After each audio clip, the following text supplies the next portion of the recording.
اگر میرے بھائیوں میں اپنی بات کر رہا ہوں تو واقعی آپ کا اعتراض بالکل ٹھیک ہوگا اور میں اس کو قبول کر کے فوراً رجوع کر لوں گا، لیکن میں اسی حضرت کے ساتھ ہی دنیا سے جا رہا ہوں کہ اس قسم کی کوئی بات نکالتے نہیں آپ۔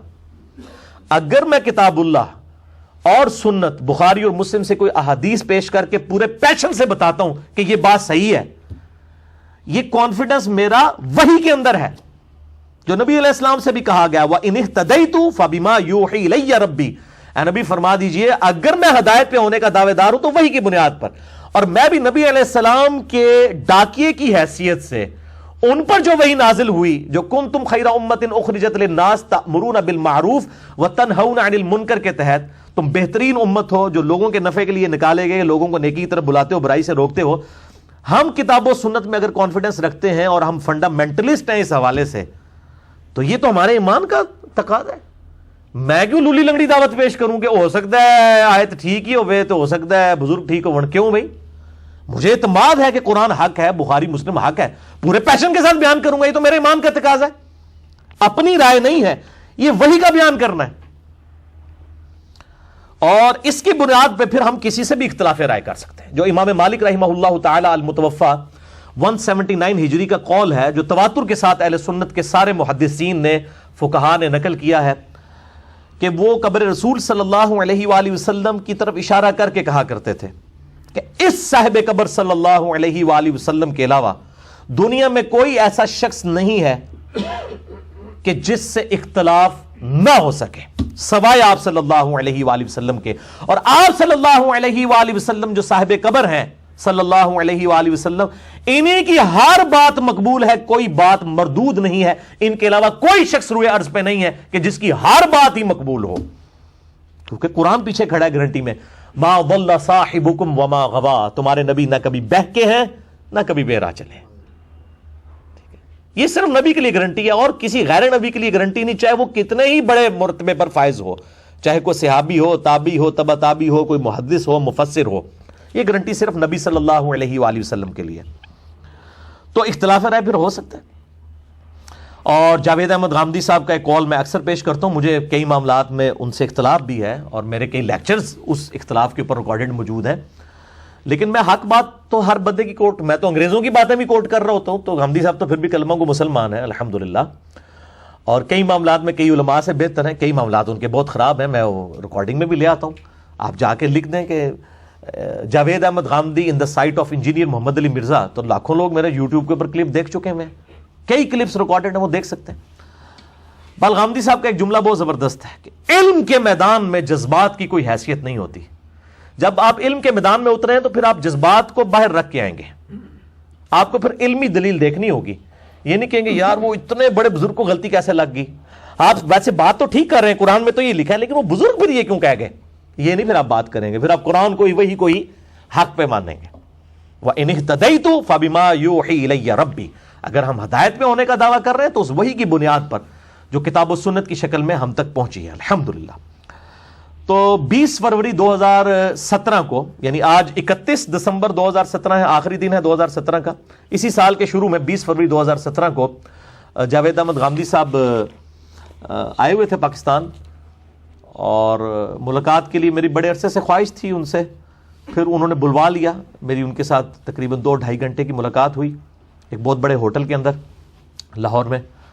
تو وہاں پہ میں نے ان کو کہا کہ مجھے یہ آپ کا جملہ بڑا پسند ہے کہ علم کے میدان میں جذبات کی کوئی حیثیت نہیں ہے، اور پھر میں نے کہا شیخ صاحب میں نے بھی اس کے اوپر ایک تضمین کہی ہے، اسی جملے کو میں نے وہ جیسے ہماری انجینئرنگ کی لینگویج میں ہوتا ہے نا اینڈ وائس ورسا، اس کا الٹ بھی درست ہے، تو اس کا وائس ورسا یہ ہے کہ انڈیا پاکستان بنگلہ دیش کے اندر جذبات کے میدان میں علم کی رتی برابر کوئی حیثیت نہیں ہے۔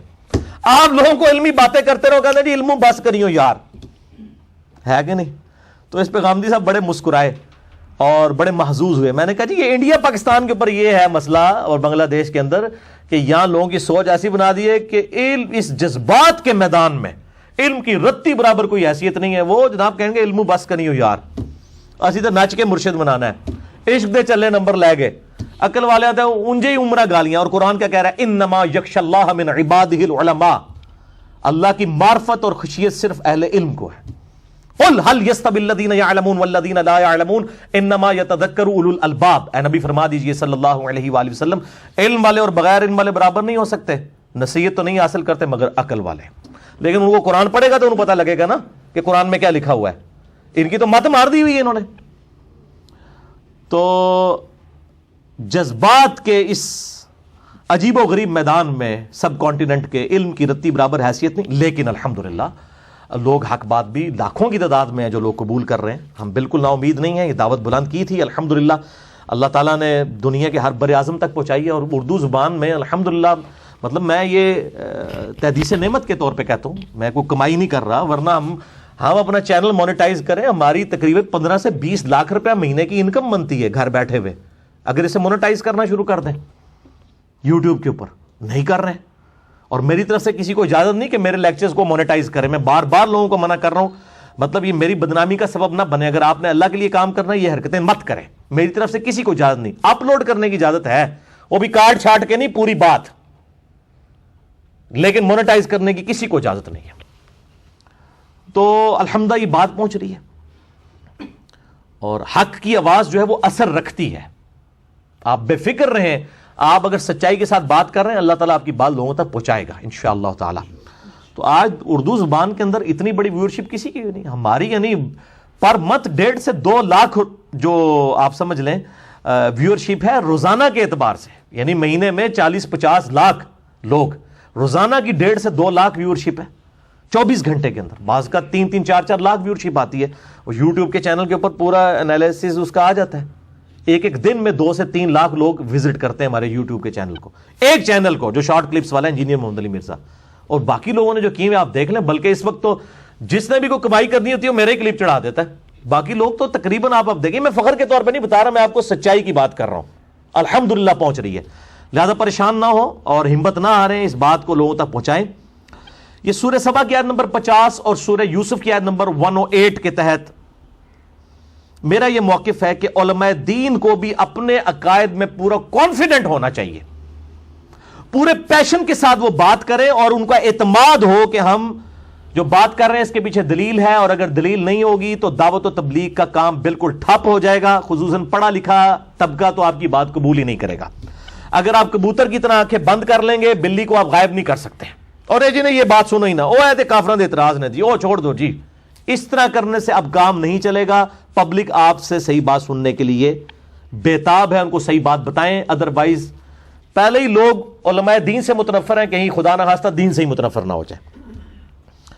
چنانچہ الیاس قادری صاحب کا ایک کلپ بڑا وائرل ہوا یوٹیوب کے اوپر، بڑے عرصے سے وہ چل رہا تھا، واٹس ایپ پہ بھی چل رہا ہے، کہ باقاعدہ انہوں نے اپنے ماننے والوں سے یہ بات کی. اور میں خود بھی الیاس قادری صاحب کی اس حوالے سے عزت کرتا ہوں کہ میرا ظاہر ہے پورا ایک لڑک پن سے لے کے جوانی تک دعوت اسلامی میں گزری ہے.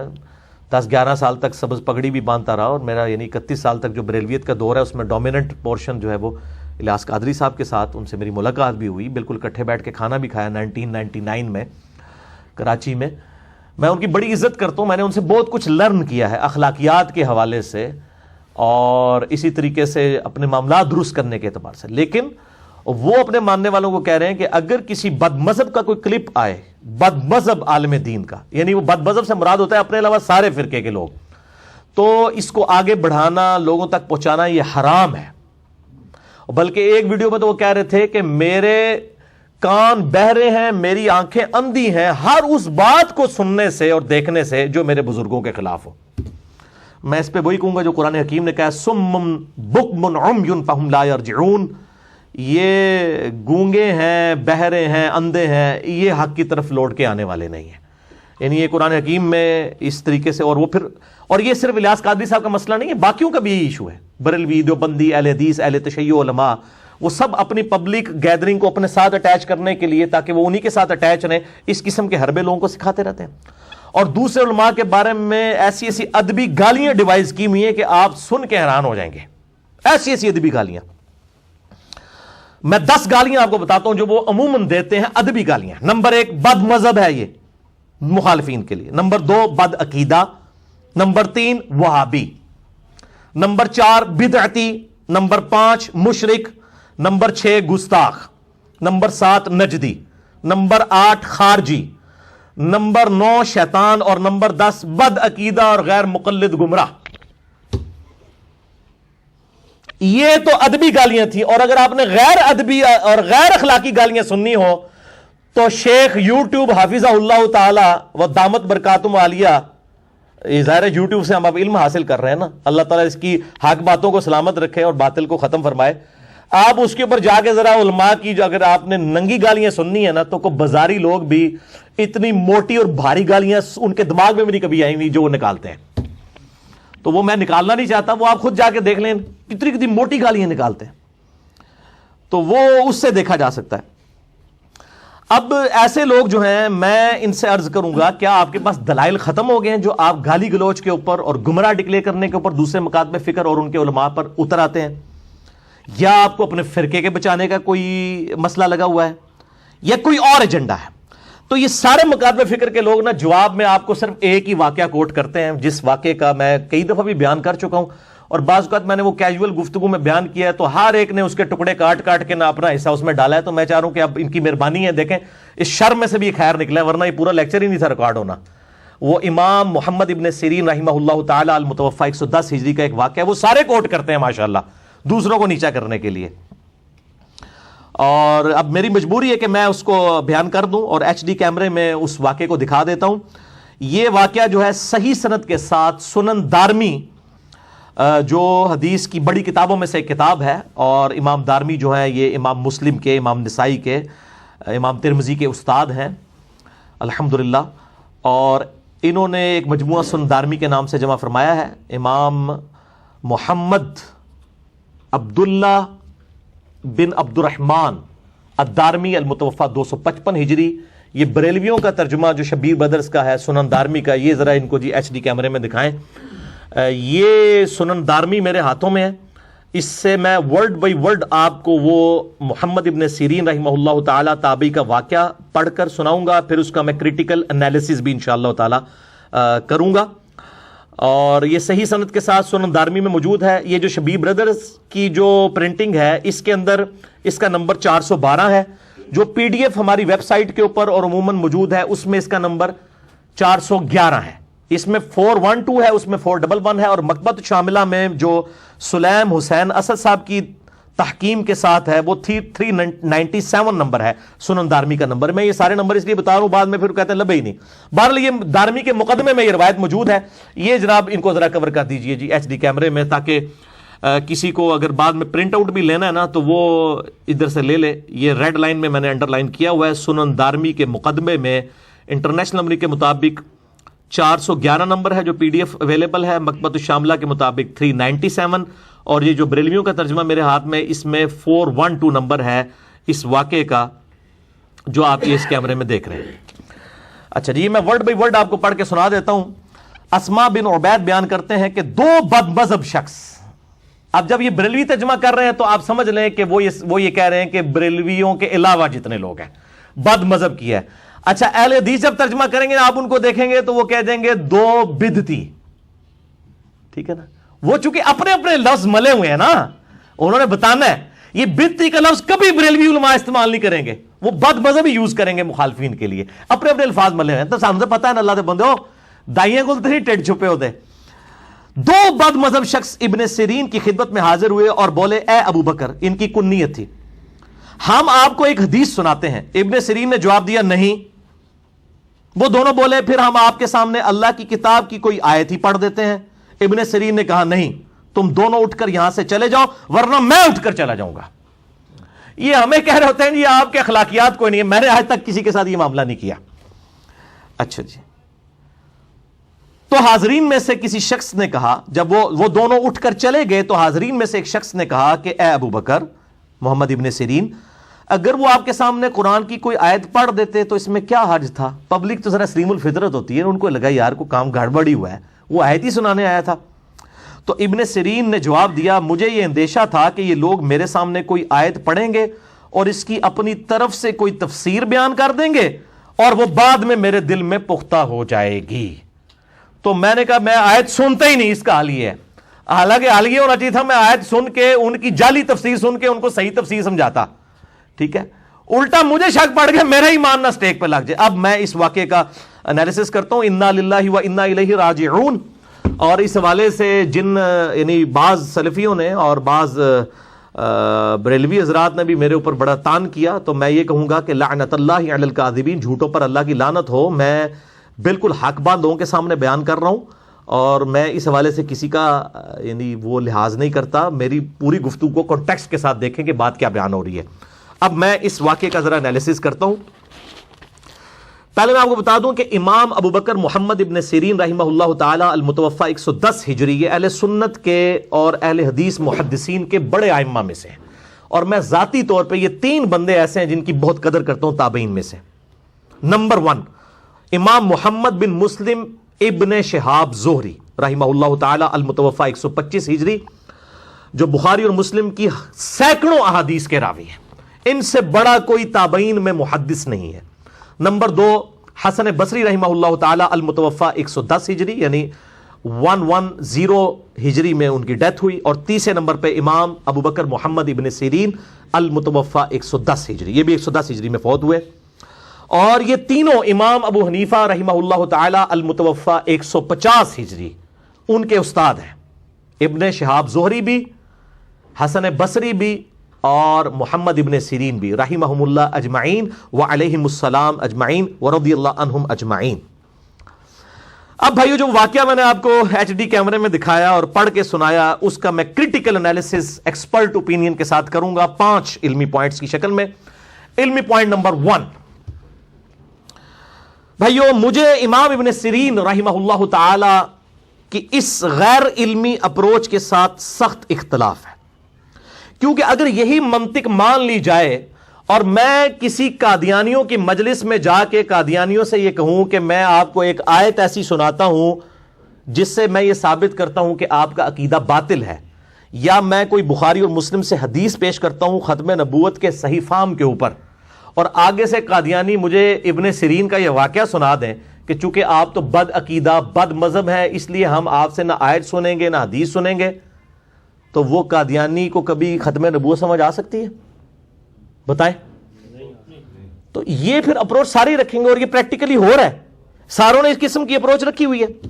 یا وہ کہنا شروع کر دے کہ جی دیکھیں جی آپ کی اگر ہم نے بیان کردہ کوئی آیت یا حدیث کی ایسی تفسیر سن لی اور ہمارے دل میں غلام احمد قادیانی صاحب کے لیے کوئی غلط بات آ گئی تو کہیں ہمارا ایمان ہی نہ خطرے میں پڑ جائے. وہ تو یہی سمجھ رہے ہوں گے نا. تو جب آپ لوگوں سے یہ ایکسپیکٹ کر رہے ہیں کہ لوگ آپ کی بات سنیں, پھر آپ لوگوں کو بھی یہ اجازت دیں اپنے ماننے والوں کو کہ وہ لوگوں کی بات بھی سنیں دلائل کے ساتھ. کبوتر کی طرح آنکھیں نہ بند کریں, ورنہ تو ہدایت کا دروازہ بند ہو جائے گا. اور یہ سیم سچویشن آج کل بھی ہے. یہ تقریباً 5-6 سال پہلے کی بات ہے. ایک بہت بڑے ڈاکٹر صاحب میرے پاس آئے اور میں نے ان کو کہا کہ بھئی صحیح بخاری اور صحیح مسلم میں نماز کا طریقہ رکوع میں جاتے وقت اور رکوع سے اٹھتے وقت رفع الیدین کے ساتھ لکھا ہوا ہے, تو آپ سنت کے مطابق نماز پڑھیں. ایک طرف آپ سنی ہونے کا دعویٰ کر رہے ہیں, ہم بھی سنی ہونے کا دعویٰ کرتے ہیں منہج کے اعتبار سے, فرقے کے اعتبار سے نہیں. ہم مسلم ہی ہیں, اسی پہ ہی ہمیں فخر محسوس کرنا چاہیے.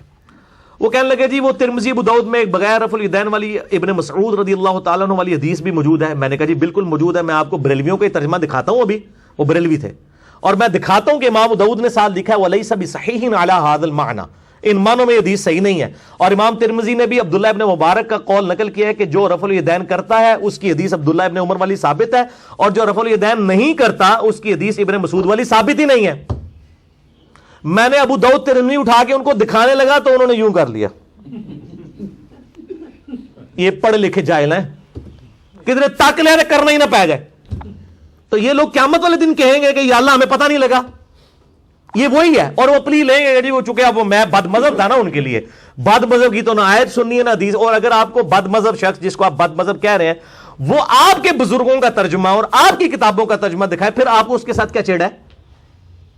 اس سے زیادہ کچھ نہیں کیا جا سکتا. حق گھوٹ کے تو نہیں آپ کو ہم پلا سکتے, بات بتا ہی سکتے ہیں. بہرحال وہی الیاس قادسی والی بات کہ میری آنکھیں جو ہیں وہ اندھی ہیں, میرے کان بہرے ہیں ہر اس بات کو سننے سے جو ہمارے بزرگوں کے خلاف ہے. صم بکم عمی فہم لا یرجعون, انا للہ و انا الیہ راجعون.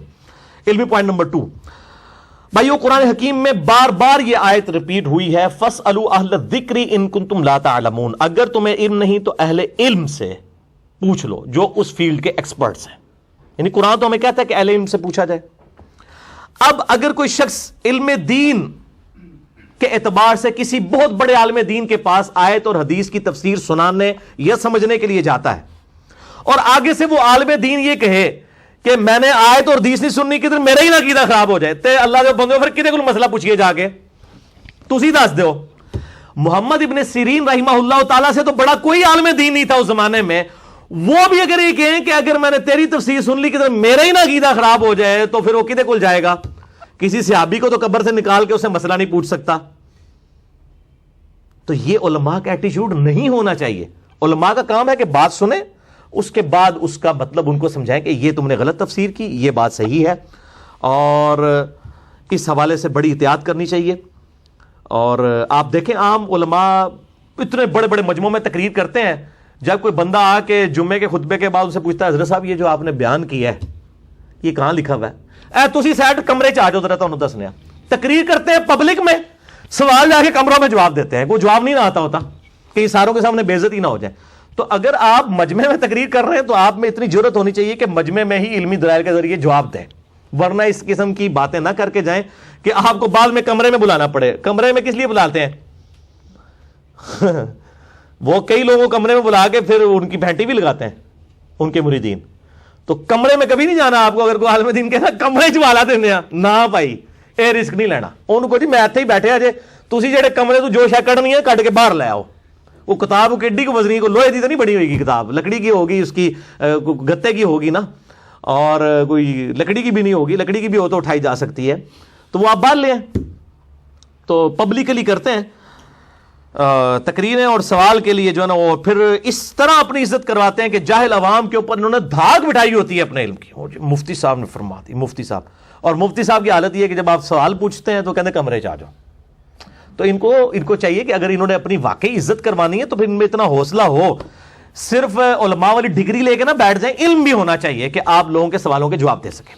علمی پوائنٹ نمبر 3, بعض علماء نے امام ابن سیرین رحمہ اللہ کے اس ایٹیچیوڈ کے دفاع میں لکھا اور تقریریں کی کہ جی ان کا یہ ایٹیچیوڈ تو اہل بدعت کے لیے تھا. جو بدعتی ہیں نا, بد مذہب لوگ, یہ ان کے بارے میں ان کا ایٹیچیوڈ ہے. اگر کوئی صحیح بندہ مسئلہ پوچھنا ہے تو دسنا چاہیے, یہ اہل بدعت کے لیے ایٹیچیوڈ ہے. اچھا, اور اہل حق کے ساتھ ایسا نہیں کرنا چاہیے, ہم آپ کے ساتھ ہیں. تو میں اس کے جواب میں ان سے عرض کرتا ہوں کہ میرے بھائیوں, یہ اہل بدعت اور اہل حق کا فیصلہ کون کرے گا؟ اس کے لیے میں مشورہ دوں گا کہ بریلوی, دیوبندی, اہل حدیث, اہل تشیع, جو بڑے بڑے 4 گروہ ہیں, یا ان کے بھی جتنے آف شوٹس ہیں, حنفی, شافعی, مالکی, حنبلی, یا اثنا عشری ہوں, زیدیاں ہوں, یہ سب کے سب لوگ ایک APC بلا لیں, آل پارٹیز کانفرنس, جس میں یہ ڈکلیئر کریں کہ یہ اہل حق ہے, باقی سب اہل بدعت ہیں, تاکہ ہمیں پتہ چلے کہ ہم پھر مسئلہ جو ہے وہ اہل حق سے جا کے پوچھ لیں. تو آپ کیا خیال ہے کہ یہ جب APC ہوگی تو کوئی اہل حق یا اہل بدعت ڈکلیئر ہوگا؟ صرف اس APC کی کوریج جو ہے نا لائیو پبلک کو دکھا دی جائے کہ اس کانفرنس کے اندر کیا ہو رہا ہے, تو ادبی گالیوں کی بھرمار ہوگی. جو میں نے آپ کو پہلے 10 گالیاں ان کی گنوائی ہیں, خارجی, نجدی, وہابی, گستاخ, بد مذہب, بد عقیدہ, بدعتی, گمراہ, یہ ساری یہ وہاں پہ ادبی گالیاں ہوں گی. ادبی گالیاں, غیر ادبی گالیاں تے انیاں موٹیاں نے, اللہ دے بندے اسی تے کڈ ہی نہیں سکتے. وہ جیسے یوٹیوب وچ لکھو کہ جی ہمیں بتائیں کہ گالی گلوچ کس قسم کی ہوتی ہے, تو وہ ٹاپ آف دا لسٹ آپ کو گالیاں پتہ چل جائیں گی. وہ آپ یوٹیوب, حافظہ اللہ تعالی و دامت برکاتہم عالیہ, جو حق بات شیخ یوٹیوب کے ذریعے پھیل رہی ہے, اللہ تعالیٰ اس کو سلامت رکھے اور جو باطل چیزیں اس میں سے ختم فرمائے, تو ان سے آپ رابطہ کریں, وہ آپ کو بتا دیں گے. علمی پوائنٹ نمبر 4, امام محمد ابن سیرین رحمہ اللہ تعالی کے اس ایٹیچیوڈ پر بعض علماء کا خیال ہے کہ یہ جو قرآن میں آیا تھا نا, وَإِذَا خَاطَبَهُمُ الْجَاهِلُونَ قَالُوا سَلَامًا, جب جاہلوں سے تمہارا واسطہ پڑے تو ان سے متارکت کرو. اس کے تحت جو ہے نا وہ پھر خام مغالط کرتے ہیں کہ ابن سیرین نے وہ جاہلوں سے کیا ہے, ورنہ اگر کوئی بات پوچھنے آتا تو وہ ضرور بتا دیتے. حالانکہ یہ بات تو ابن سیرین رحمہ اللہ تعالیٰ کے دل کے کسی کونے میں بھی نہیں تھی. انہوں نے اسی واقعے میں خود بتا دیا ہے کہ میں نے جاہلوں سے متارکت نہیں کی ہے، بلکہ انہوں نے کہا کہ وہ تو اتنے بڑے کوئی علماء آئے ہوئے تھے کہ انہوں نے کہا کہ انہوں نے اگر کوئی آیت بیان کی، کوئی حدیث بیان کی اور ایسی تفسیر بیان کر دی، میرا ہی نہ عقیدہ کہیں خراب ہو جائے، میرے دل میں ہی نہ ان کی بات بیٹھ جائے۔ اگر جاہل ہوتے تو وہ اپنے پبلک کو کیا کہتے کہ یہ جاہل لوگ تھے اس لیے میں نے ان کو ٹال دیا۔ انہوں تو اپنی پبلک کو یہ بتایا کہ یہ کوئی اتنے بڑے علامے تھے جو میرے پاس آئے تھے کہ ان کی بات کہیں میرے پر نہ اثر کر جائے تو تو ویسے ہی بیڑا غرق ہو جانا سی۔ وہ تو یہ بتا رہے ہیں، تو اپنی طرف سے وکالت کرنا یہ بہت بڑی زیادتی والی بات ہے، اور جب وہ بات انہوں نے خود نہیں کی ہے تو معذرت کے ساتھ آج کے اس ماڈرن دور میں جو سوشل میڈیا کا دور ہے، آج 31 دسمبر 2017 ہے، کل انشاءاللہ تعالی نیو ایئر 2018 شروع ہونے والا ہے، اس فرسودہ اپروچ کے ساتھ آپ دین کا کام نہیں کر سکتے ورنہ ٹھپ ہو جائے گا۔ پڑھے لکھے لوگ علماء دین سے پہلے ہی متنفر تھے، اب اس قسم کے ایٹیچیوڈ کی وجہ سے وہ کہیں دین سے ہی متنفر نہ ہو جائے۔ اور بعض لوگوں نے یہ بھی سروے کروایا ہے، وہ اگلے دن میں وہ شاہ زیب کا پروگرام بڑے شوق سے دیکھتا ہوں جیو کے اوپر، تو انہوں نے بتایا کہ جی پاکستانی عوام کا سروے کروایا گیا ہے، تو پاکستانی علماء جو ہیں وہ پاکستان کی عوام فوج کے بعد سب سے زیادہ علماء کے اوپر رلائی کرتی ہے۔ تو میرے بھائی ذرا پاکستانی عوام کو یہ بھی بتائیں کہ ہمارا لٹریسی ریٹ کیا ہے۔ ہمارا جو لٹریسی ریٹ میں ہم ان لوگوں کو بھی گنتے ہیں جو صرف اپنا نام لکھ سکتے ہیں، اردو نہیں نام، وہ بھی 50% سے کم ہے۔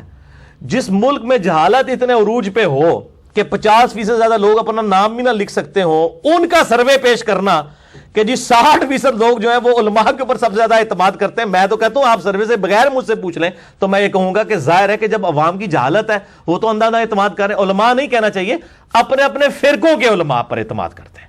ویسے بڑے سیانے جے نا علماء پہ اعتماد کا حال یہ ہے کہ اگر آپ کسی بریلوی مکتب فکر کے عالم دین سے پوچھیں نا کہ طارق جمیل صاحب کے بارے میں آپ کا کیا خیال ہے، تو وہ اگر اپنا نام بھی نہیں لکھ سکتا ہوگا نا، یہ ضرور کہہ دے گا وہ تو ہی گمراہ ہے، ان کو پتہ ہی نہیں۔ اور اگر کوئی دیوبندی ہوگا اور وہ اپنا نام بھی نہ لکھ سکتا ہو، اس سے ڈاکٹر طاہر القادری صاحب کے بارے میں پوچھ لیں، اس کو گمراہ ڈکلیئر کرے گا۔ علماء پہ کوئی اعتماد نہیں ہے، اپنے فرقوں کے علماء پر اعتبار ہے۔ ٹھیک ہے جی، تو یہ بالکل اس کو سمجھ لیں۔ تو بہرحال اس میں ہمیں غیر علمی اپروچ کی بجائے علم کی دعوت بلند کرنی چاہیے، بارش کا پہلا قطرہ بنے، جسٹ لائک امام مسلم رحمہ اللہ تعالی۔ امام مسلم نے اس دور کے اندر اعلان حق بلند کیا جب کچھ سوچ بھی نہیں سکتا تھا، اس دور کے اندر، کہ انہوں نے کہا یہ جو آپ ضعیف حدیثیں صحیح الاسناد حدیث اپنی کتابوں میں لکھ رہے ہیں، خدا کے واسطے آنے والے لوگوں کے لیے مصیبت بن جائے گی۔ اس ٹائم تو وہ زمانے میں جو لکھ رہے تھے وہ آج کے علماء تو نہیں تھے، ان کے زمانے کے لوگ ہی تھے جنہوں نے ہزاروں حدیثیں لکھی، ان کو امام مسلم نے جاہل ڈکلیئر کیا ہے، جنہوں نے اتنی زیادہ حدیثیں ضعیف جمع کی ہیں۔ اس لیے امام مسلم نے مقدمے میں لکھا کہ میں صحیح حدیثیں جمع کروا رہا ہوں، کر رہا ہوں تاکہ امت کے لیے آسانی ہو جائے۔ یہ صحیح مسلم شریف بریلویوں کا ترجمہ ہی دکھائیں جی، شبیر بدرس کا ہی، جن کا سنن دارمی دکھائی تھی۔ صحیح مسلم کا مقدمہ جو صحیح مسلم کا حصہ ہے، صحیح مسلم کے شروع ہی میں موجود ہے۔ امام مسلم کس طرح بارش کا پہلا قطرہ بنے ہیں وہ آپ دیکھیں، آپ حیران ہو جائیں گے اس بندے کی جرأت کو سلام۔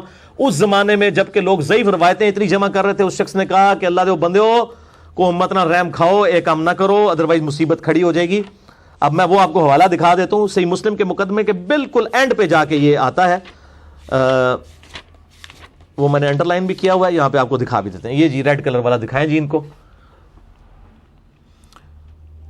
امام مسلم رحمہ اللہ تعالی نے کہا کہ حدیثیں جو ہیں ان سے یا تو دین کا کوئی حلال و حرام کا مسئلہ اخذ کیا جاتا ہے، یا امر اور نواہی کا مسئلہ یعنی حکم دینا اور روکنا، اور یا نیک اعمال کی ترغیب دلانا اور برے اعمال سے روکنا۔ یہ تینوں کیٹیگریز انہوں نے بتائیں۔ احکام اور امر بالمعروف و نہی عن المنکر اور الترغیب و ترہیب، وہ کہتے ہیں خدا کے لیے یہ کام نہ کریں ادروائز یہ روایتیں ہمارے گلے فٹ ہو جائیں گی۔ آپ ذرا الفاظ سنیں، اور وہ اینڈ پہ کیا کہتے ہیں کہ وہ علماء جاہل ہیں جو ضعیف روایات اپنی کتابوں میں جمع کر رہے ہیں۔ یہ انہوں نے اپنے زمانے کے علماء کو کہا، میں اگر اس میں نام لے دیا نا کسی بڑے محدث کا تو لوگ میرے پیچھے پڑ جائیں گے۔ ان کے زمانے میں زیادہ کنہوں نے ضعیف روایتیں جمع کی ہیں؟ وہ بڑے بڑے محدثین ہیں، ہزاروں کی تعداد میں، اور آدھی سے زیادہ ضعیف ہی ہیں سوائے بخاری مسلم کو چھوڑ کے۔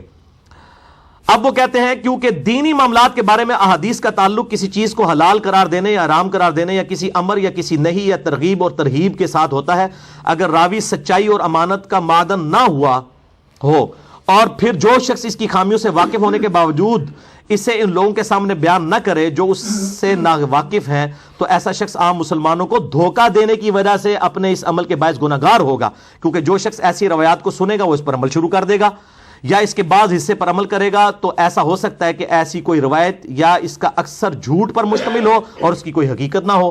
باوجود یہ کہ مستند راویوں کے حوالے سے منقول صحیح حدیث اتنی زیادہ موجود ہیں، کسی غیر مستند راوی کی روایت کی ضرورت ہی باقی نہیں رہتی۔ وہ کہتے ہیں صحیح حدیثیں تھوڑی ہیں کہ آپ نے ضعیف جمع کرنی ہے، ہم کہتے ہیں نہیں ضعیف روایتیں، نہیں ضعیف روایتیں، اور روایت تو ہے نا، ڈگری تو ڈگری ہوتی ہے چاہے اصلی ہو یا جعلی، حدیث تو حدیث ہی ہوتی ہے نعوذ باللہ اصلی ہو یا جعلی۔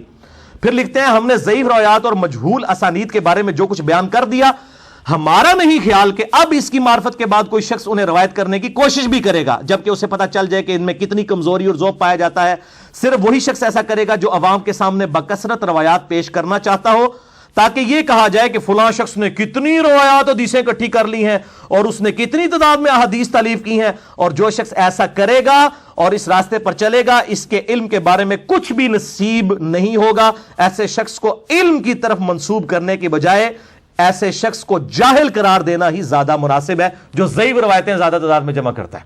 آج دے اکثر علماء امام مسلم کے نزدیک اور ان کے زمانے کے بھی بڑے بڑے محدثین جاہل کہلوانے کے حقدار ہیں۔ میں بغیر نام کے کہہ رہا ہوں، اہل علم کو پتہ چل جائے گا کس طرف اشارہ ہے جو ضعیف روایتیں جمع کرتے رہے ہیں۔ اور آج وہ کہتے ہیں جی ہماری حدیثیں بھی تو ہے نا، اے دیکھ لو۔ تو امام مسلم نے اس زمانے میں علم بلند کیا، الحمدللہ میں بھی یہ کہتا ہوں ہم نے بھی اس زمانے کے اندر یہ علم بلند کیا ہے۔ چاہے دنیا جو بھی کہہ رہی ہے، آپ اپنی سچائی لوگوں تک پہنچائیں، انشاءاللہ لوگ قبول کریں گے انشاءاللہ تعالی۔ یہ تو 4 پوائنٹ میں ابن سیرین رحمہ اللہ تعالیٰ کے واقعے کا میں نے پورا کریٹیکل انالیسس کیا۔ اب آخری 5 نمبر پوائنٹ ہے۔ اب چونکہ میں نے امام ابن سیرین رحمہ اللہ تعالیٰ کے ساتھ علمی اختلاف کیا ہے، تو علماء کی توپوں کا رخ میری طرف ہو جائے گا۔ تو میں چاہتا ہوں کہ یہ توپیں پہلے ہی جو ہے نا وہ ان کے آگے سے جو وہ حصے نکلے وہ موڑ کے ان کی طرف ہی کر دوں علمی طور پہ۔ اور بعض علماء تو کہتے ہیں جناب یہ انجینئر صاحب جو باتیں کرتے ہیں اس سے تو سارے بزرگ ہی ختم ہو جائیں گے۔ بزرگ نہیں ختم ہوگے انشاءاللہ۔ امام بخاری امام مسلم زندہ ہیں، ان کو بزرگی منوانے کے لیے کسی کی ضرورت نہیں ہے۔ ہاں آپ کے فرقوں کے آپ کے بنائے ہوئے بزرگ ختم ہو جائیں ان کی آپ ٹینشن لیں، اسلام کے بزرگ ماشاءاللہ زندہ ہیں، ان کی سارے عزت کرتے ہیں، کتابیں انہی کی تو سامنے رکھی ہوئی ہیں ہم نے، ان کو کوئی خطرہ نہیں ہے، ان کی بزرگی کو کوئی خطرہ نہیں ہے الحمدللہ۔ اور دوسری طرف ان کا حال یہ ہے کہ میں ان کو اکثر کہتا ہوں کہ 99 قتل تو تم لوگوں نے بھی کیے ہوئے ہیں، اپنے علاوہ سارے فرقوں کو غلط کہتے ہو نا۔ میں نے ایک مار کے سینچری کر لی تو مجھے کہتے ہیں سارے بزرگوں کہتا ہے۔ کیا کسی بریلوی سے یہ پوچھیں کہ جی طارق جمیل صاحب کے بارے میں، الیاس گھمن صاحب کے بارے میں کیا خیال ہے کہ گمراہ ہے؟ ان کو نہیں نظر آئے گا یہ علماء دین ہے۔ دیوبندی سے پوچھیں کہ جی ذرا بتائیں ڈاکٹر طارق قادری صاحب، الیاس قادری صاحب کہیں گمراہ ہے، چاہے وہ جاہل بھی ہوگا ان کو گمراہ کہہ رہا ہوگا، ٹھیک ہے۔ اہل حدیث سے ان کے بارے میں پوچھیں، ان سے اہل حدیثوں کے بارے میں تو آپ دیکھ لیں، شیعہ کے بارے میں پوچھیں، شیعہ سے ان کے بارے میں، وہ خود زبان کھول کے ایک دوسرے کے بارے میں یہ باتیں کر دیں گے۔ اس وقت نہیں ان کو خیال آئے گا کہ علماء کی عزت کیا ہے۔ تو یہ صرف درس دیتے ہیں، لیکن خود ان کے اخلاقیات جو ہے نا وہ آپ نے سن لیا کہ یہ، اور میری حالت تو یہ ہے میں سب سے اختلاف کر کے سب کو مسلمان سمجھتا ہوں، ان کے پیچھے نمازیں پڑھتا ہوں، یہ سب سے اختلاف کر کے ان کو اسلام سے بھی باہر نکال دیتے ہیں اور دوست کی اور گمراہ ڈکلیئر کرتے ہیں۔ میں الحمدللہ اہل سنت کا ایک آف شوٹ قادیانیت جو انڈیا پاکستان بنگلہ دیش میں پایا جاتا ہے، اور دوسرا اہل تشیع کا آف شوٹ نصیریہ جو شام میں پایا جاتا ہے، جو مولا علی علیہ السلام کے لیے الوہیت کلیم کرتے ہیں۔ میں ان 2 فرقوں کے علاوہ کسی کی تکفیر نہیں کرتا، تمام کو مسلمان سمجھتا ہوں الحمدللہ۔ باقی اس حوالے سے جو اختلافات ہیں وہ 20 سوالات میں نے مسئلہ نمبر 179 میں ریکارڈ کروا دیے ہیں، انجینئر محمد علی مرزا عوام الناس کی عدالت میں، جسے شوق ہو تو وہ ضرور دیکھے۔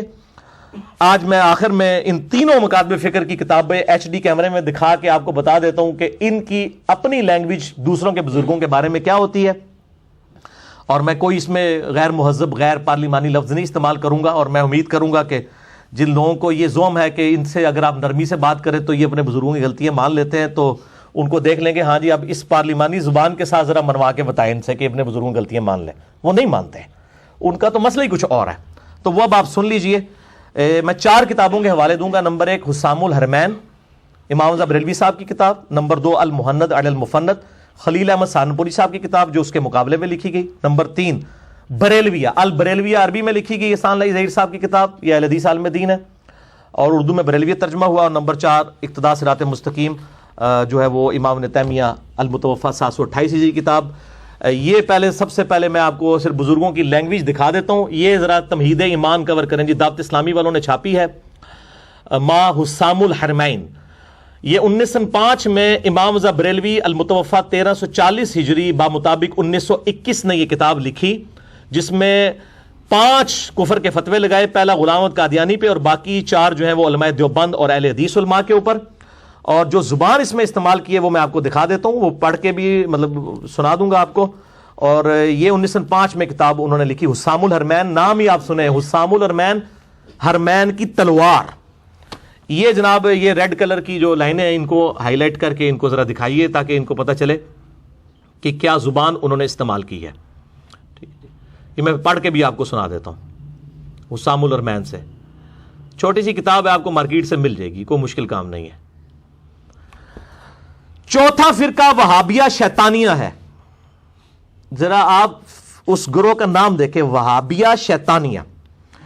اور وہ رافضیوں کے فرقہ شیطانیہ کی طرح ہیں. وہ کہتے ہیں جیسے شیعہ کا فرقہ شیطانیہ ہے نا، وہ شیطان اتاق کے پیروکار ہیں. یعنی وہ کہتے ہیں جو شیعہ رافضی غالی ہیں وہ شیطان اتاق کے پیروکار ہیں، جن کو امام جعفر صادق نے یہ لفظ استعمال کیا تھا جو رافضیوں کے لیے، جو غالی شیعہ ہیں، جو شیخین رضی اللہ عنہما وعلیہم السلام پر تبرہ کرتے ہیں. وہ کہتے ہیں جیسے رافضی جو ہے نا وہ شیخین کے اوپر تبرہ کرتے ہیں، وہ شیطان اتاق کے پیروکار ہیں. اور یہ جو وہابیہ شیطانیہ ہیں یہ شیطان آفاق ابلیس لعین کے پیروکار ہیں. یہ اخلاقیات ہیں، میں آپ کو صرف بتا رہا ہوں، یہ آپ خود دیکھ لیں یہ اخلاقی زبان ہے یا غیر اخلاقی، آپ نے خود فیصلہ کرنا ہے، میں اس پہ کوئی کمنٹس نہیں کروں گا. وہ کہتے ہیں یہ شیطان آفاق یعنی وہ بڑا شیطان جو ہے نا ابلیس، اس کے پیروکار ہیں. کون؟ دیوبند اور اہل حدیث. اور یہ بھی اسی تکذیب خدا کرنے والے گنگوئی کے دم چھلے ہیں. وہ کہتے ہیں رشید احمد گنگوئی کے یہ دم چھلے ہیں کہ اس نے اپنی کتاب براہین قاطع میں تصریح کی ہے. وہ کہتے ہیں ان کی کتاب کے اوپر جو انہوں نے گرفت کی وہ ٹھیک ہے، وہ ہمیں بھی اختلاف ہے، وہ ہم تو کفری عبارتوں پہ میرا مسئلہ 71B ریکارڈڈ موجود ہے. انڈیا اور پاکستان کے بزرگوں کی 19 گستاخانہ عبارات کا تحقیقی جائزہ، اور میرا پمفلٹ بھی ہے اندھا دھند پیروی کا انجام. میں نے خود اسماعیل دہلوی صاحب کی عبارتیں ہوں، علماء دیوبند کی ہوں، بریلوی علماء کی ہوں، عبارتوں کے اوپر میں نے جو ہے وہ ان کے اگینسٹ قرآن و حدیث سے دلائل لکھے ہیں. فتویٰ کسی پہ نہیں لگایا، سب کا نام احترام کے ساتھ لکھا ہے، پبلک خود فیصلہ کرے. آگے یہ 5 کفر کے فتوے لگا کے نا خلاصہ کلام لکھتے ہیں. ذرا یہ بھی دکھا دیں جی ان کو. یہ یعنی اپنی پوری گفتگو کا خلاصہ لکھتے ہیں کہ میں یہ جو کچھ لکھ رہا ہوں اس کے بعد وہ کنکلوڈ کر رہے ہیں کہ میں اپنے مکتب فکر کے علاوہ باقی مکاتب فکر کو کیا سمجھتا ہوں. وہ اب آپ دیکھ لیں کیا سمجھتے ہیں. جو میں نے کہا نا کہ ہماری حوصلہ ہے کہ ہم سب کے پیچھے نمازیں پڑھتے ہیں، کسی کو اسلام سے خارج نہیں کرتے سوائے قادیانیوں کے اور نصیریہ کے. یہ کہتے ہیں خلاصہ کلام یہ ہے کہ یہ جتنے بھی فرقے ہیں سب کے سب کافر اور مرتد ہیں. یعنی احمد بریلوی صاحب لکھا کہ دیوبند اور اہل حدیث کافر بھی ہیں، مرتد ہیں. مرتد کا مطلب ہے اسلام چھوڑ گئے، یہ واجب القتل ہے. مرتد کا مطلب یہ ہے. اور یہ اجماع امت ہے کہ یہ اسلام سے خارج ہیں. وہ اجماع امت سے مراد ان کے اپنے مکتب فکر کا اجماع ہے، یہ آپ دیکھ لیں. اور بے شک بزازیہ اور فتاوی خیریہ اور مجموع الانہر اور در مختار وغیرہ کتابوں میں جو ہے وہ ایسے کافروں کے حق میں فرمایا گیا جو ان کے کفر اور عذاب میں شک کرے وہ خود بھی کافر. یعنی ہم جتنے یہاں بیٹھے ہوئے ہیں سب کے سب کافر، کیونکہ ہم تو کسی کی تکفیر نہیں کرتے. اور شفا شریف میں ہے کہ ہم اسے کافر کہتے ہیں جو ایسے کو کافر نہ کہے جس نے ملت اسلام کے سوا کسی ملت کا اعتقاد کیا یا ان کے بارے میں توقف کرے یا شک لائے. وہ ملت سے باہر نکال دیے جناب.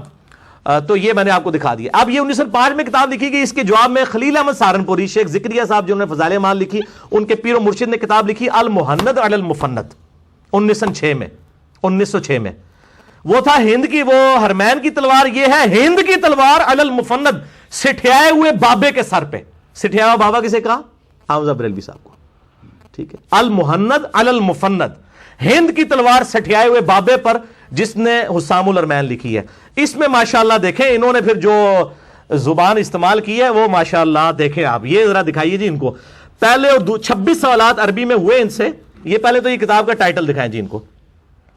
یہ آپ کو مارکیٹ سے عام مل جائے گی، المحند علی المفند. یہ ٹیکسٹ بک ہے دیوبند مکتبہ فکر کی. 26 سوالات عربی میں. اس وقت کے صوفی عرب علماء نے ان سے پوچھے کہ بھئی احمد بریلوی صاحب نے تو ہمیں، انہوں نے تو احمد بریلوی صاحب کو مجدد ڈکلیئر کر دیا تھا. یہ 1925 سے پہلے کے بعد ہے، جب اہل حدیثوں کے آنے سے پہلے کی. تو انہوں نے کہا کہ آپ لوگ تو بڑے گمراہ ہوئے، ہمیں تو احمد بریلوی صاحب نے بتایا ہے. تو پھر 26 سوال عربی میں کیے کہ تم تو وہابی ہو. انہوں نے کہا نہیں ایسی کوئی وہابی نہیں، وہابی تو مسلمان ہی نہیں سمجھتے. یہ دکھائیں جی ان کو. یہ ہے، یہ اس کو کور کریں.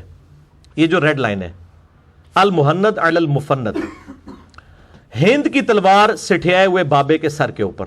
اس میں ذرا آپ لینگویج دیکھ لیجئے گا, پھر آپ کو پتہ چل جائے گا کہ انہوں نے کیا زبان استعمال کی ہے. ٹھیک ہے جی. یہ کہتے ہیں کہ حمزہ بریلوی صاحب نے چونکہ فتوے لگائے تو یہ کہتے ہیں چونکہ ہمارے مشائخ رضی اللہ عنہم, یہ علماء دیوبند کو کہہ رہے ہیں, رضی اللہ عنہم احیاء سنت میں صحیح کرتے اور بدعت کی آگ بجھانے میں مستعد رہتے تھے, اس لیے شیطانی لشکر کو ان پر غصہ آیا.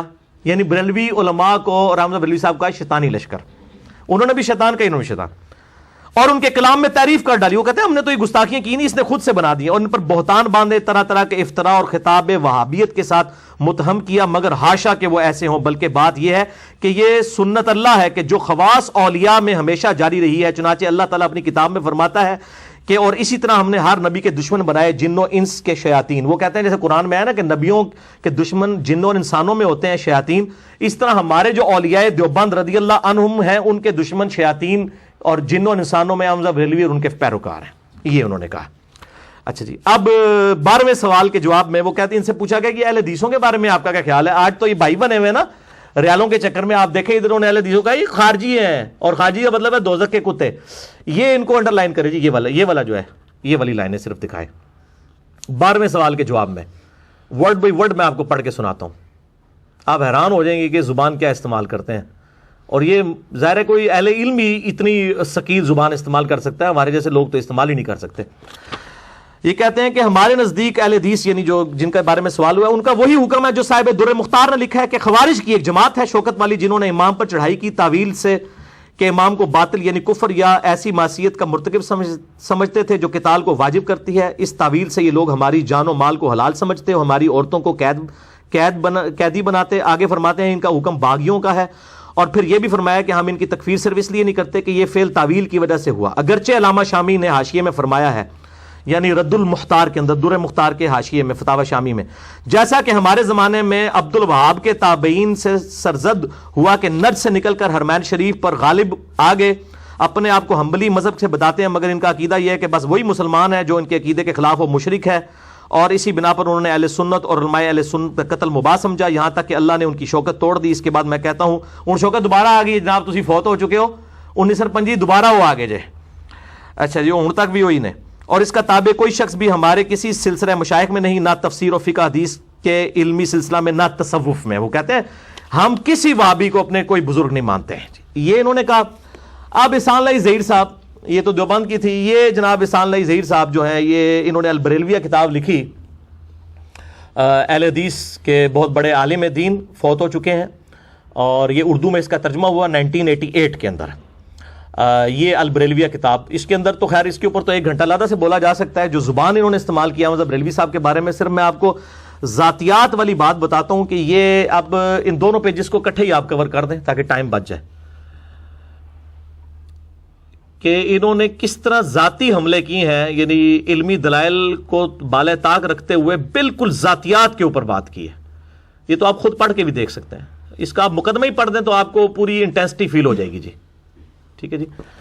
یہ لکھتے ہیں کہ جناب احمد رضا بریلوی کا رنگ نہایت سیاہ تھا, ان کے مخالفین انہیں اکثر چہرے کی سیاہی کا تانا دیا کرتے تھے.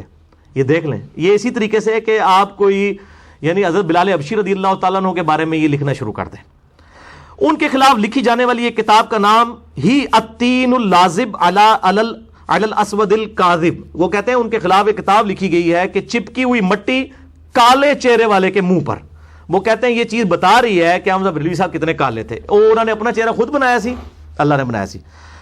پھر لکھتے ہیں کہ جناب احمد رضا نحیف و نزار تھے, درد گردہ اور دوسری کمزور کر دینے والی بیماریوں میں مبتلا تھے, کمر کی درد کا شکار رہتے تھے.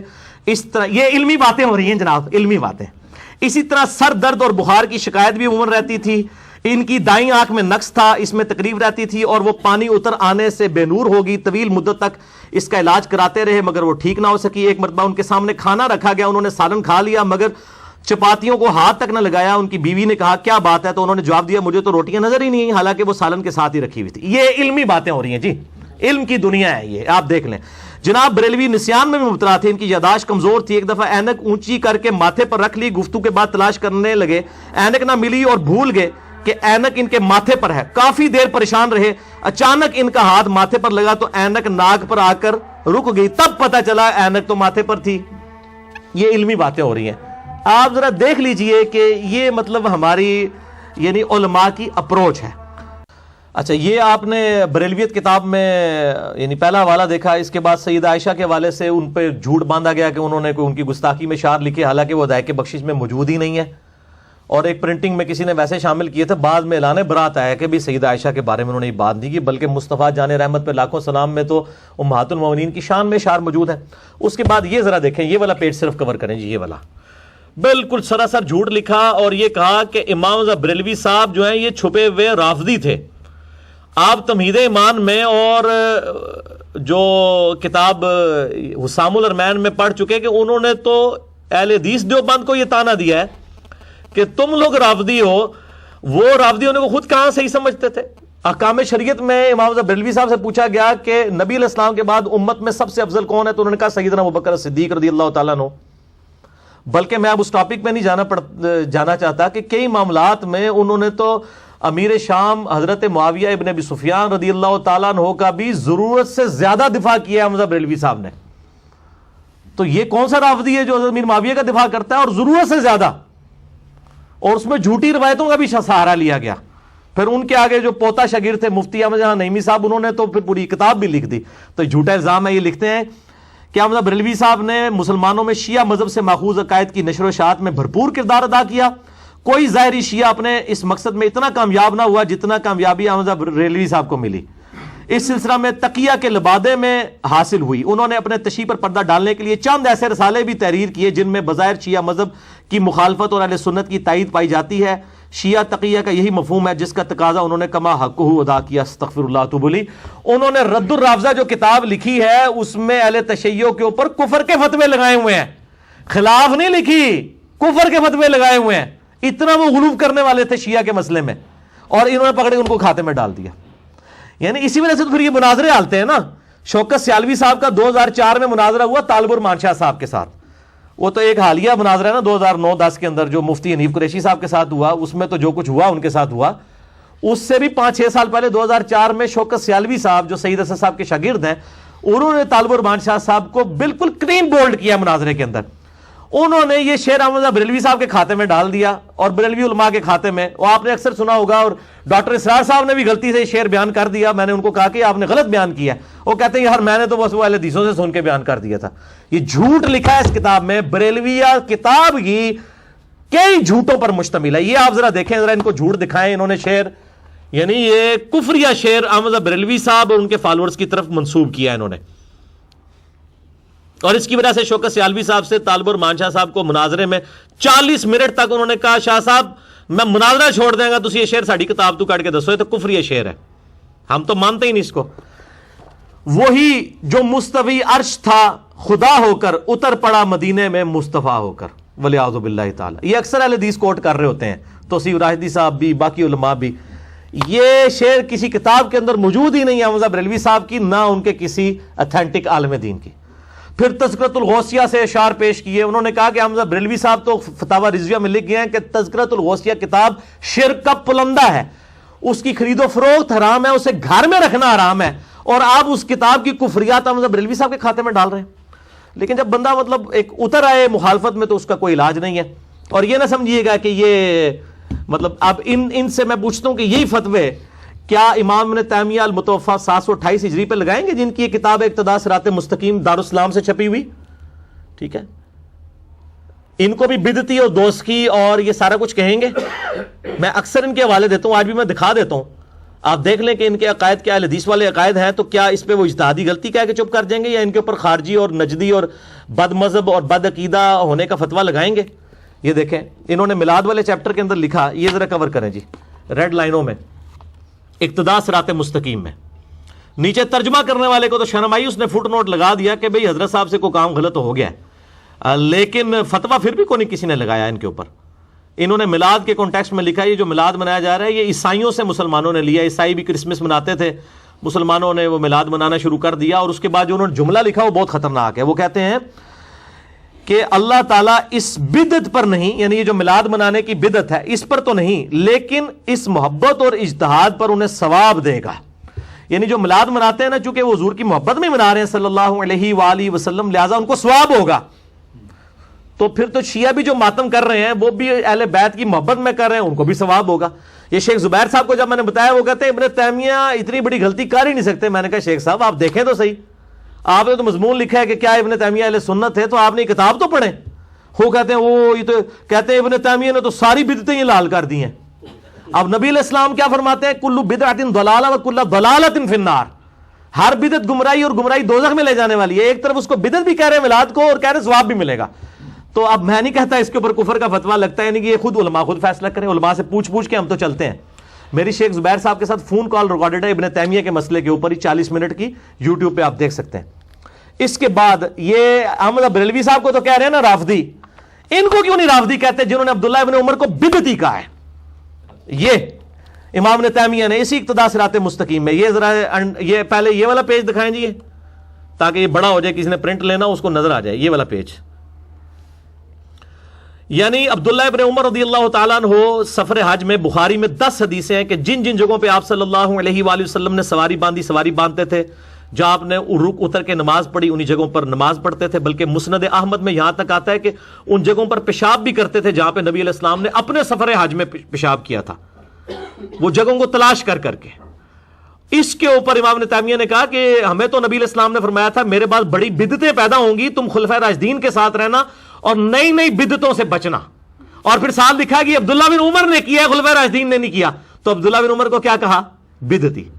عبداللہ بن عمر کی مخالفت کر کے بھی اہل سنت کے امام ہی رہے، ان کے اوپر رافضیت کا فتویٰ نہیں لگایا، نہ احسان اللہ ظہیر صاحب نے، نہ کوئی آج کا عالم دین. الٹا دفاع کرتے ہیں. کئی علماء نے تو کہا کہ جی ابن تیمیہ نے صحیح گرفت کیا ہے ابن عمر پہ، ابن عمر کی غلطی ہے. ہاں ویڈیوز ریکارڈڈ موجود ہیں، نعوذ باللہ من ذالک. تو کہتے ہیں کہ جن مقامات پر نبی علیہ السلام نے اتفاقیہ نماز پڑھی تھی تو عبداللہ بن عمر کے سوا کسی صحابی سے مروی نہیں ان مقامات کو کسی طرح کی بھی کوئی خصوصیت دی گئی ہو. چنانچہ ابو بکر، عمر، عثمان و علی رضی اللہ عنہم اجمعین اور تمام سابقین اور اولین من المہاجرین والانصار ان راستوں میں سفر کرتے تھے مگر کبھی ان مقامات میں خصوصیت کے ساتھ نماز نہ پڑھتے تھے. اور معلوم ہے کہ اگر یہ بات ان کے نزدیک مستحب یعنی کوئی نیکی کا کام ہوتی تو وہ سب سے پہلے لوگ یہ کرتے، خلفائے راشدین جو اس پر عمل کرتے، کیونکہ وہ سنت نبوی کے زیادہ جاننے والے تھے. وہ کہتے ہیں عبداللہ بن عمر سے زیادہ ان کو دین آتا تھا اور اس پر سب سے زیادہ عمل کرنے والے تھے. نبی صلی اللہ علیہ وسلم نے تو ہمیں فرمایا تھا تم میری سنت اور میرے خلفائے راشدین ہدایت یافتہ کی سنت کو لازم اختیار کرنا اور اسے خوب مضبوطی سے پکڑنا. خبردار دین میں نئے کاموں سے بچنا، ہر نیا کام بدعت ہے، ہر بدعت گمراہی ہے. اور معلوم ہوا کہ خلفائے راشدین نے یہ کام کبھی نہیں کیا، لہٰذا اس فعل میں خلفائے راشدین کی سنت نہیں بلکہ ایک بدعت کی ہی پیروی ہوتی ہے. پتہ اس کا جواب کیا دیتے ہیں؟ وہ کہتے ہیں جی انہوں نے عبداللہ بن عمر کے عمل کو بدعت کہا ہے، عبداللہ بن عمر کو بدعتی نہیں کہا. یہ اپنی پبلک نو ضرور دسیو، ٹھیک ہے. وہ بھی ویسے پبلک آج کل کو گھاس نہیں کھاتی ہے، سارے روٹی کھاتے ہیں ماشاءاللہ، ان کو سمجھ ہے کہ یہ بات کیا لکھی ہوئی ہے. لیکن شیخ زبیر صاحب نے اپنی کال ریکارڈنگ میں کہا کہ بالکل باطل ہے اس کا یہ موقف. عبداللہ بن عمر کا یہ عمل کوئی بدعت نہیں، کسی صحابی نے اسے بدعت نہیں کہا. بلکہ میں نے تو واقعہ معراج والے لیکچر میں اس کی سپورٹ میں 4 کتابوں سے حدیث پیش کی تھی کہ نبی صلی اللہ علیہ وسلم کو بھی بیت اللہ میں نماز پڑھوائی گئی اور اسی طریقے سے آپ صلی اللہ علیہ وسلم کو کوہ طور پر نماز پڑھائی گئی. نبیوں کے مقدس مقامات پر سنن نسائی کے اندر حدیث موجود ہے، دلائل النبوہ کے اندر موجود ہے. آپ معراج والا میرا لیکچر دیکھیں، اس میں نے امام ابن تیمیہ کے اس موقف کی رد کیا تھا کہ عبداللہ بن عمر کا یہ موقف بالکل ٹھیک تھا. اور اس کے حوالے سے وہ ایک جعلی روایت پیش کرتے ہیں کہ صلح حدیبیہ کا درخت اکھڑوا دیا تھا حضرت عمر فاروق رضی اللہ تعالیٰ نے. بالکل جھوٹی روایت ہے، کوئی نہیں تھا اکھڑوایا. وہ تو صرف حدیث میں اتنا آتا ہے کہ اللہ تعالیٰ نے اس حوالے سے گم کر دیا کہ لوگوں کو وہ درخت یاد نہیں رہا.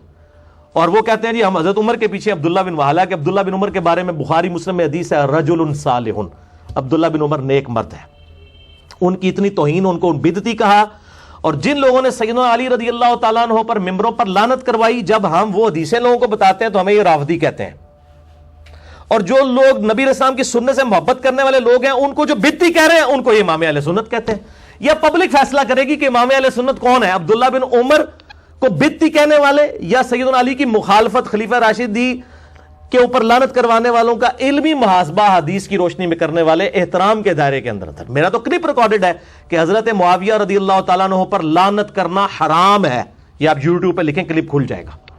میں تو اس کو رافضیوں کا طریقہ سمجھتا ہوں، میں تو اس کو بدعت سمجھتا ہوں کہ بھئی جو جس چیز کی وجہ سے ہمیں ان سے اختلاف تھا وہی کام کوئی اور کرنا شروع کرتے. ہم تو سیدنا علی کے ساتھ ہیں، خلفائے راشدین کے ساتھ ہیں رضی اللہ عنہم اجمعین وعلیہم السلام اجمعین۔ اللہ تعالیٰ سے دعا ہے جو حق بات میں نے کہی اللہ تعالیٰ ہمارے دلوں میں راسخ فرمائے، اگر جذبات میں میرے منہ سے کوئی غلط بات نکل گئی اللہ تعالیٰ ہمارے دلوں سے ہی معاف کر دے، ہمیں کتاب و سنت کی تعلیمات پر عمل کر کے دوسرے بھائیوں تک پہنچانے کی توفیق عطا فرمائے۔ سبحانک اللہم وبحمدک اشہد ان لا الہ الا انت استغفرک واتوب الیک وما علینا الا البلاغ المبین۔ جزاکم اللہ خیرا۔